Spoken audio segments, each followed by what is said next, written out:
السلام علیکم، میں ہوں حافظہ ندیٰ، اور جو میں ویڈیو آپ کے لیے لے کے آئی ہوں اس کا عنوان ہے تجدید ایمان کرنا، یعنی وہ کون سا چھوٹا سا ورد ہے جس کو کرنے سے ہم اپنے ایمان کی تجدید کر سکتے ہیں۔ تو ویڈیو شروع کرنے سے پہلے آپ سب لوگوں سے گزارش ہے، اگر ویڈیو اچھی لگے تو ویڈیو کو شیئر کریں، لائک کریں، کمنٹ کریں اور چینل کو بھی سبسکرائب کر لیں۔ تو چلیے ویڈیو کو شروع کرتے ہیں۔ تجدید ایمان، حضرت سیدنا ابو ہریرہ رضی اللہ تعالی عنہ سے روایت ہے کہ سید المبلغین رحمت للعالمین صلی اللہ علیہ وآلہ وسلم نے فرمایا، اپنے ایمان کی تجدید کر لیا کرو۔ عرض کیا گیا، یا رسول اللہ صلی اللہ علیہ وآلہ وسلم، ہم اپنے ایمان کی تجدید کیسے کیا کریں؟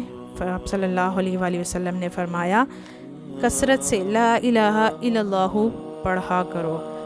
تو اللہ پاک مجھے اور آپ سب کو اٹھتے بیٹھتے کثرت سے لا الہ الا اللہ کرنے کی توفیق عطا فرمائے، اور ہماری عبادتوں کو اپنی بارگاہ میں قبول و منظور عطا فرمائے، اور ہمیں پیارے آقا کی شفاعت نصیب فرمائے۔ آمین۔ وما علینا الا البلاغ المبین۔